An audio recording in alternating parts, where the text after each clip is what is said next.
75% 艶消しトップコート使用比較レビュー。プラぼっち研究所。皆さんこんにちは。プラぼっち研究所の所長です。皆さんプラモデル作り終わったら光沢だったり半光沢だったり艶消しだったりトップコート吹く人多いと思います。そんなトップコートに最近新しく仲間が増えました。最近って言っても半年ぐらい前なんですけど、私にとって半年前っていうのはもはや最近です。で、その最近増えた新しい仲間が冒頭でも言ったこの 75% 艶消しトップコートです。今回はこちらのトップコートを使ったらどんな感じに仕上がるのかっていうのを見ていこうっていう内容となっております。まず 75% ってどういうことだよっていう話ですよね。それは艶消しと記載のあるやつが 100% 艶消しだとして、半光沢と記載のあるもの、それが 50% 艶消しということで、艶消しと半光沢のだいたいその真ん中ぐらいの表面に仕上がる、すなわち 75% 艶消しの表面が作れますよっていう缶スプレーのトップコートです。どうやらこのトップコートがですね、ガンプラにめちゃめちゃ適しているらしくて、缶の側面にもね、こうやってガンダムが描かれております。なんならさっきから 75% 艶消しトップコートって言ってますけど、製品名としては水星ガンダムトップコート UV カットなんですよね。まあ確かにね、実際私素組みのプラモデルに対しては半光沢、要は 50% 艶消しトップコートですね、こちらを使うことが多いんですね。なんでかっていうと、私のトップコートの吹き付け方に問題があるかもしれないですけど、艶消しを使ってしまうとちょっとどことなく色合いがぼんやりしてしまって、なんか発色が落ちるような感じがあるんですよね。そこで半光沢を使うと、プラモデルの成型色の発色の良さを生かしつつ適度に反射してくれるんで、まるで現実のロボットにね塗装したかのようないい質感になってくれるんですよ。ただこの半光沢だとちょっとまだプラスチック感というかおもちゃ感があるんだよなって感じる人もいると思うんですよ。そんな人にね、この 75% 艶消しトップコートいいんじゃないかなと感じております。いきなり動画の締めみたいなこと言っちゃいましたけど、これから使っていきますよ。それでは動画の全体の流れとしましては、 75% 艶消しトップコートについて簡潔に紹介、プラスチックスプーンに塗布してみて半光沢や艶消しと比較、実際にガンプラに吹き付けてみてこちらも半光沢と艶消しと比較、まとめ、このような感じでいきます。私もまだね一回も使ったことがないので、どんな仕上がりになるのかっていうのが非常に楽しみです。それでは皆さんと一緒に見ていきましょう。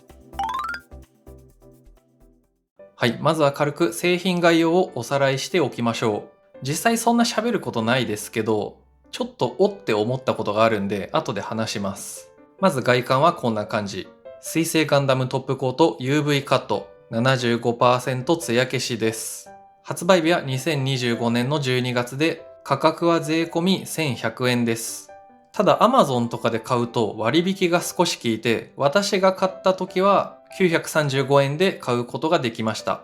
今見ると881円ってなってるんで、さらに安く購入できる時もあるみたいですね。この価格聞いて、あれ他のトップコートよりもちょっと値段高いんじゃないって思ったんじゃないでしょうか。これはおそらく2つ要因がありまして、一つはここにガンダムが書かれているんで、そのデザイン料みたいなのがプラスでかかっている。もう一つはこちらを見てください。容量が 100ml とあるんですよ。対して従来からある現行のこちらのトップコート。こちらのトップコートの容量は 88ml となってるんですね。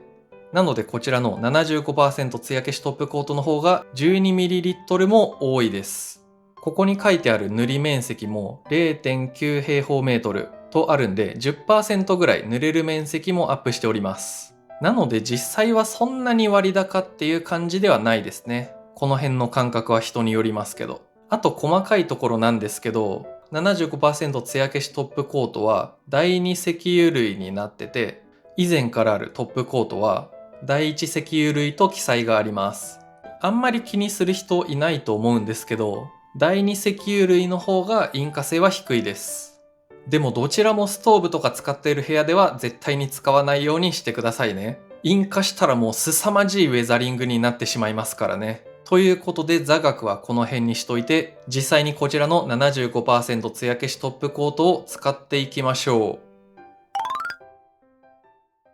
はい、いつもの塗装ブースにやってきました。それでは早速ね、こちらのガンダムトップコート 75% 艶消しトップコート使ってみましょう。テストピースはこちらのブルーに塗ったプラスチックスプーンでやっていきます。はい、一応トップコートやる前の表面はこんな感じ。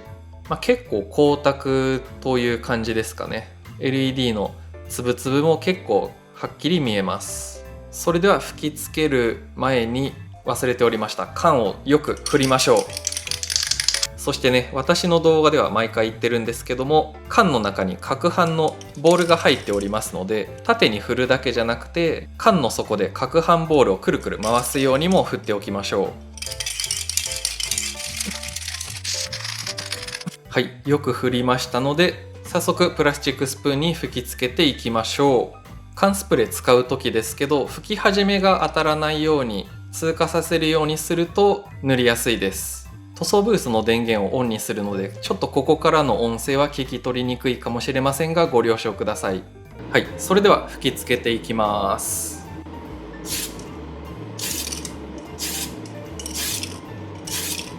吹きつけてみるとこんな感じ。結構ね、光沢が出ちゃうぐらいしっかりめに吹きつけてみました。こちら一旦乾燥させるために1時間ぐらい放置させます。ついでにもう一つテストピース塗っておきます。こちらはちょっと薄塗りで塗ってみようと思います。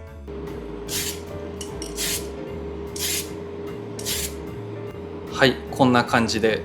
こちらも1時間ぐらい放置させて表面の具合確認してみましょう。はい、1時間ぐらいですかね、自然乾燥させました。表面の具合確認してみましょう。こちらが最初に塗ったトップコートしっかり拭いた方で、こっちがトップコートをさらっと拭いたやつです。ちょっとこちらのさらっと拭いたやつはあまりにもさらっと拭きすぎたんでね、ちょっとあんまり表面の状態が綺麗じゃないので、ちょっとこれはボツにします。なので1回目に拭いた方だけ見てほしいんですが、どうでしょうか、この仕上がり。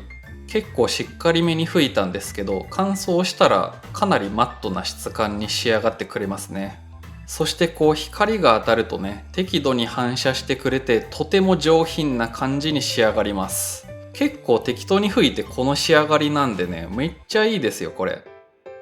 過去に塗装したテストピースとも並べて比べてみましょう。左から 100% 艶消し、75% 艶消し、50% 艶消し、半光沢ですね。一番右が光沢です。ちょっと使ったクリアブルーがこれとこれでね、違いがあるんで、若干の色味の違いはあるんですけど、半光沢と比べてみるとこんな感じ。反射している LED の感じを確認してみてください。どうでしょ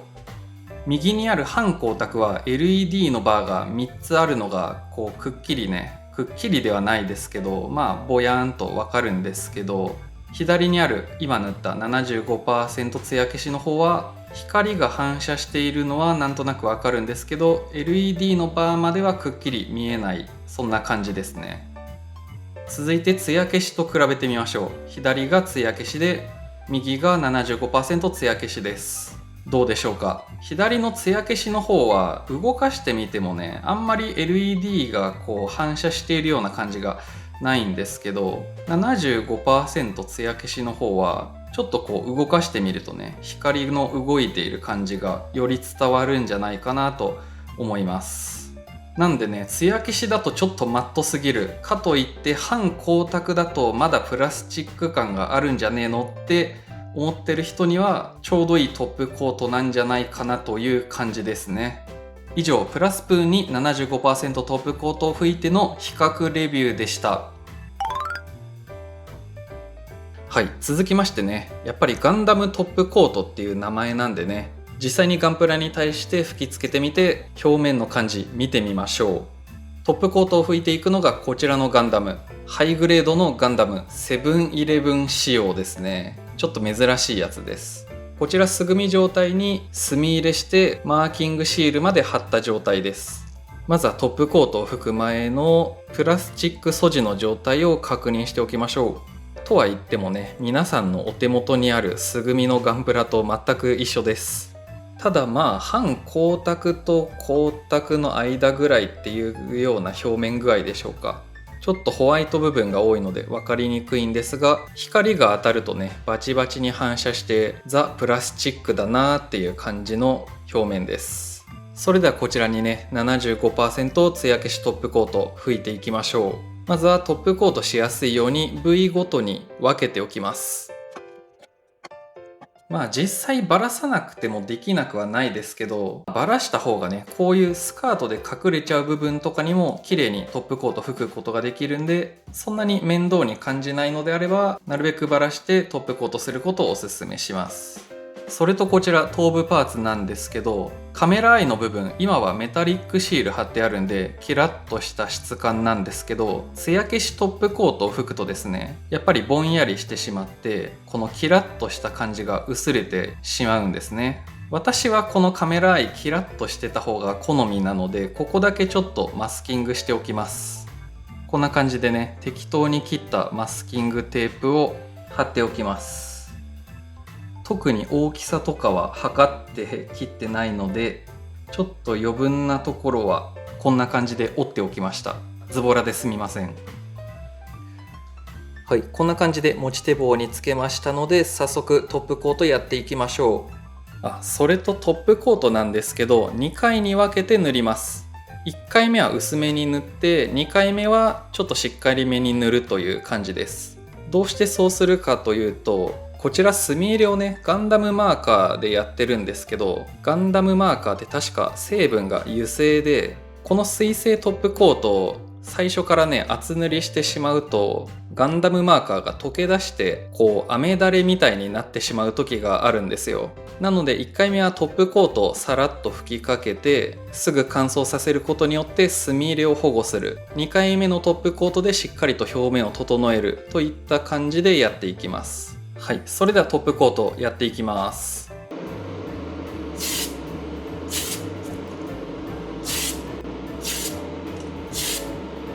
はい、1回目はこんな感じ。ちょっとブツブツした感じがあるんですけど、2回目にもうちょっとしっかりトップコートやって表面を整えるので、1回目はこのくらいにしておきましょう。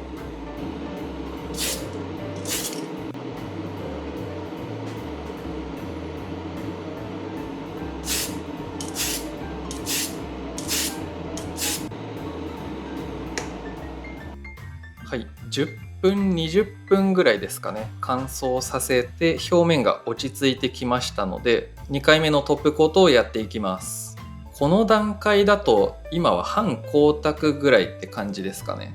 割と悪くない質感ですが、もう少ししっかりめに吹き付けたらどうなるのか見ていきましょう。はい、吹き付けてみるとこんな感じ。1時間ぐらい乾燥させてからまた表面の具合を確認していきましょう。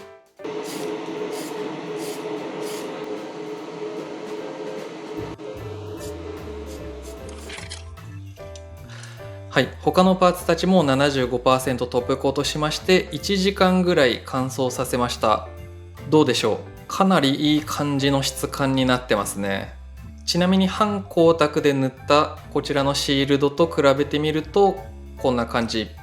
どうでしょう、半光沢の方がしっかり LED を反射してこう白っぽくなっているような質感なんですけど、75% 艶消しの方は光が当たってもぼんやりと反射しているような感じですね。さらにこちら艶消しトップコートで仕上げたゼータガンダムなんですけど、そちらと比べてみると表面の具合どうでしょう。ゼータガンダムの方はこう動かしてみてもね全然光の反射ないんですけど、 75% 艶消しの方は適度に光を反射しているので、やっぱりこの半光沢と艶消しのちょうど間ぐらいの表面質感に仕上げることができるといった感じです。はい、こちらのシールドだけで語りたいこと全部語っちゃいましたが、他のトップコートした部位たちも組み立ててきます。はい、合体させてきました。どうでしょう、このセブンイレブンガンダム。さっきはねいかにもプラスチッキーな感じでしたけど、反射光が1段階抑えられてとても上品な感じに仕上がったと思います。カメラアイのマスキングも剥がしておきましょう。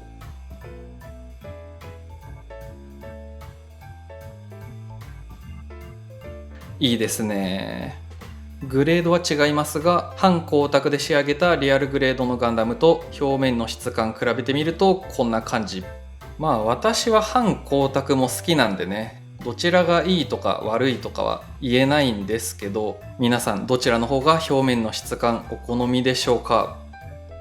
お腹の赤色の部分の質感とかの違いが分かりやすいですかね。75% 艶消しの方が表面の質感がこう、なんて言うんでしょう、人参みたいな、まあしっとりとしていてね、それでいて 100% 艶消しのトップコートみたいにあんまりこう白くならない、粉吹いたりしなかったので、かなりね使いやすいトップコートだと思いました。以上、75% 艶消しトップコートをガンプラに使ってみたでした。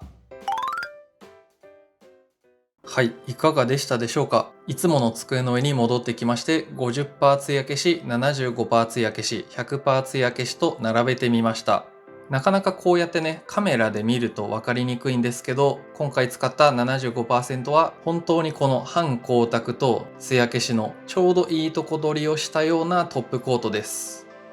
100% 艶消しにすると表面がねちょっとザラッとした質感になって光を全部拡散させます。これはこれでかっこいいんですけど、スケール感によっては少しカサカサした乾燥肌みたいな印象、白ボケっていうんですかね、そんな感じになることもあります。対して 75% 艶消しはわずかに光のハイライトが残るんで、おもちゃっぽさを消しつつ作品の立体感と上品さを引き出すっていう非常に絶妙で贅沢な仕上がりになっているっていうのが一つの魅力ですかね。ただ選んだキットがセブンイレブンガンダムっていうね、めっちゃおもちゃっぽいやつっていうのは否めませんが、今回は表面の質感だけに着目してください。あと 100% 艶消しは光を反射しにくいんで、面と面の境界、エッジが少しぼやけて見えがちです。しかし 75% 艶消しにするとエッジの部分だけわずかに光の照り返しが残ります。これによってエッジがくっきりと際立つので、特別な陰影をつけなくてもパーツ本来の立体感がカチッと強調されるかなと感じました。私の持っている数少ない語彙力を使って頑張って口頭で表現してみました。総評としてガンプラの最終仕上げとしてかなりいいトップコートなんじゃないかなと思いました。よかったら下の概要欄に製品リンク貼っておきますのでチェックしてみてください。私の調べたところによると今のところ Amazon が一番安いかなといったところです。はい。ってことでそろそろ動画を締めましょう。このチャンネルではガンプラをはじめとしたプラモデルに役立つ情報や全塗装動画なんかをアップしております。今回の動画が良かった、次の動画も気になるなという方はぜひ高評価ボタンとチャンネル登録で応援よろしくお願いします。X、Twitter もやっておりますのでよかったらチェックしてみてください。それではまた次の動画でお会いしましょう。プラぼっち研究所よりお届けいたしました。プラぼっち研究所。